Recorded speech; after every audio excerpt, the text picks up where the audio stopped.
Next nine news में आपका बहुत बहुत स्वागत है। मैं हूं आपके साथ अबरारुल हक रहमानी। दर्शकों, इस समय जो है ईडी और आम आदमी पार्टी के बीच लगातार संघर्ष चल रहा है और इस संघर्ष में आप देख रहे हैं कि एक मुद्दे को लेकर के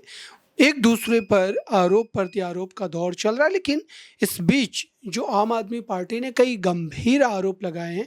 कई ऐसे आरोप लगाए हैं जिन आरोपों को लेकर साफ तौर पर ये कहा जा सकता है कि अब 2024 के चुनाव में ये भी एक बड़ा मुद्दा बन करके उभरेगा। ऐसे में सवाल ये खड़े हो रहे हैं कि आखिरकार जो अरविंद केजरीवाल ने अपनी याचिका में बातों का जिक्र किया था और ये कहा था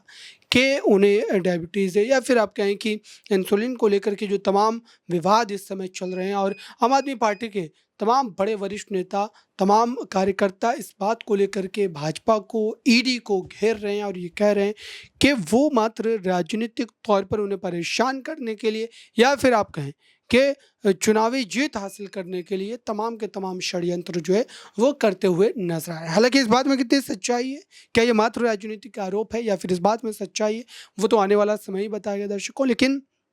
फिलहाल अगर देखा जाए तो आम आदमी पार्टी जिस तरीके से इस पूरे मामले में फंसती चली जा रही है और पार्टी के तमाम बड़े वरिष्ठ नेताओं पर एक के बाद एक आरोप जो है वो मढ़े जा रहे हैं, उनको जेल में डाला जा रहा है। जाहिर सी बात है कि ये लड़ाई अब थमने का नाम नहीं ले रही है। इस लड़ाई को लेकर के स्थिति जिस तरीके से गंभीर हो गई है, मामला जिस तरीके से फंसता चला जा रहा है, जाहिर सी बात है कि इसको लेकर के अब कई बड़े सवाल भी खड़े हो गए। हालांकि इसको लेकर के जो है अभी भी ये बात कही जा रही है, खुद अरविंद केजरीवाल ने कई बार इस मुद्दे को दोहराया जब वो जेल से बाहर थे तब भी, कि उन्हें जेल में डालने के बावजूद भी वो पद से इस्तीफा नहीं देंगे और वही बात पर वो अडिग नजर आ रहे हैं। उन्होंने ये भी बात कही थी कि वो जेल से शासन प्रशासन चलाएंगे, वो भी सही बात नजर आ रही है। और कार्यकर्ताओं को लेकर के जो बातें उन्होंने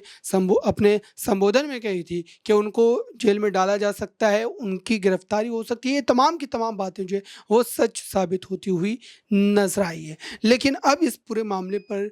आम आदमी पार्टी का पक्ष क्या है, सुनिए इस रिपोर्ट किया। 3.5 लाख करोड़ रुपए बैंकों के सेटलमेंट के जरिए चंद पूंजीपतियों का माफ किया गया। लेकिन उससे भी बड़ा मामला जो पूरे देश को हैरान कर देगा, पूरे देश को अचंभित कर देगा, कि जिस 2G के खिलाफ खुद भारतीय जनता पार्टी के लोग चौराहे चौराहे पे, गली मोहल्ले में भारत के प्रधानमंत्री से लेकर पूरी पार्टी तक आंदोलन कर रही थी, प्रदर्शन कर रही थी, आवाज उठा रही थी और बार बार ये कह रही थी कि ये तरीका ठीक नहीं है। फर्स्ट कम फर्स्ट सर्विस की, फर्स्ट कम फर्स्ट सर्व की जो पॉलिसी है वो गलत है, यही आरोप था। और 2012 में माननीय सर्वोच्च न्यायालय का ऐतिहासिक जजमेंट आया, ऐतिहासिक जजमेंट। उन्होंने कहा कि स्पेक्ट्रम जो बांटे जाएंगे, उसके लाइसेंस जो बांटे जाएंगे, उसकी नीलामी होनी चाहिए, उसका ऑक्शन होना चाहिए, उसको फर्स्ट कम फर्स्ट सर्व के बेसिस पे नहीं देना चाहिए। पहले आओ पहले पाओ की नीति को माननीय सर्वोच्च न्यायालय ने पूरी तरीके से नकारते हुए 2012 में ऐतिहासिक निर्णय दिया और कहा कि किसी भी हालत में पहले आओ पहले पाओ की नीति नहीं लागू होनी चाहिए, बल्कि स्पेक्ट्रम लाइसेंस के लिए आपको ऑक्शन का प्रोसेस अपनाना पड़ेगा, नीलामी का प्रोसेस अपनाना पड़ेगा। लेकिन मोदी जी और उनकी सरकार, भारत के प्रधानमंत्री पूरे देश के सामने आज बेनकाब हो गए। इन्होंने 2023 में जब 150 सांसद सदन से बाहर थे, उस समय वही नीति जिसके खिलाफ प्रधानमंत्री जी थे, वही नीति जिसके खिलाफ भारतीय जनता पार्टी थी, वही नीति जिसके खिलाफ पूरा देश था, वही नीति पास कर दी, पहले आओ पहले पाओ की नीति। एडमिनिस्ट्रेटिव प्रोसेस से स्पेक्ट्रम लाइसेंस देने की नीति देश की संसद में उस समय पास की गई जब लोकतंत्र की हत्या करके 150 सांसदों को निलंबित करके बाहर किया गया था। और अब सुप्रीम कोर्ट पहुंच गए, कहने लगे हुजूर माई बाप आप ये क्या कर रहे हैं? अगर हम ऑक्शन प्रोसेस में जाएंगे तो उससे तो देश का भला होगा, उससे तो देश की आमदनी बढ़ेगी, हमारे दोस्तों की आमदनी कैसे बढ़ेगी, हमारे सरकार की लूटखोरी कैसे बढ़ेगी, भ्रष्टाचार कैसे बढ़ेगा?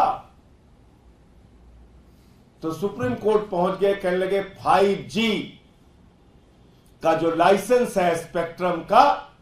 वो लाइसेंस हमको पहले आओ पहले पाओ की। तो आपने देखा दर्शकों, आखिरकार इस लड़ाई का अंत कैसे होगा और लगातार इस पूरे मामले को लेकर के अब भी ये बात कही जा रही है। खुद अरविंद केजरीवाल की बात करें या फिर संजय सिंह की बात करें, जो है सौरभ भारद्वाज की बात करें, ये तमाम के तमाम ऐसे बड़े चेहरे हैं जो इस पूरे मामले को लेकर गंभीरता से अपने पक्ष को रख रहे हैं और वो ये बताने की कोशिश कर रहे हैं कि आखिरकार अब वो इस लड़ाई को किस माध्यम से लड़ेंगे, किस तरीके से लड़ेंगे और इस लड़ाई का कितना ज़्यादा प्रभाव जो है वो 2024 के लोकसभा चुनाव पर पड़ेगा।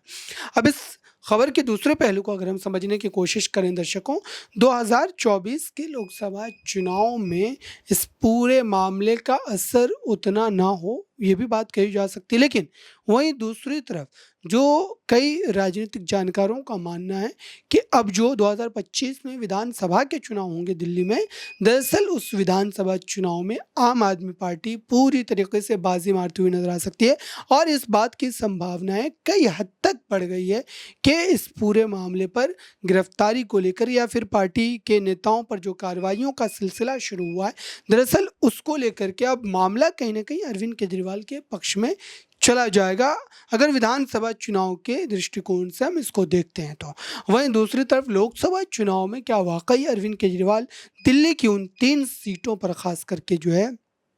क्या अपनी जीत सुनिश्चित कर पाएंगे और क्या वो इस मुद्दे को भुना पाएंगे? क्योंकि जनवरी के महीने से ही मैं भी केजरीवाल अभियान जो है वो चलाया जा रहा है और इस अभियान को लेकर के लगातार कहीं ना कहीं जो है नज़रें सभी की बनी हुई थी, गड़ी हुई थी कि आखिरकार इस पूरे मामले को लेकर के स्थिति जो है वो क्या बन सकती है आने वाले दिनों में। इस पूरे मामले को लेकर सियासी तौर पर जो है आपका क्या पक्ष है, इस रिपोर्ट में सुनिए। तो आपने सुना दर्शकों, अब आगे बढ़ते हैं और समझते हैं कि कोर्ट की कार्रवाई का जो मामला है, कोर्ट की कार्रवाई में अब तक क्या अरविंद केजरीवाल का पक्ष उस मजबूती से रखा गया और क्या इस पर कोर्ट का फैसला अब उनके पक्ष में आ सकता है आने वाले दिनों में। इस पर हमारी नज़रें बनी हुई दर्शकों, जो भी अपडेट होंगी वो आप तक पहुँचती रहेंगी। जुड़े रहिए नेक्स्ट 9 न्यूज़ के साथ।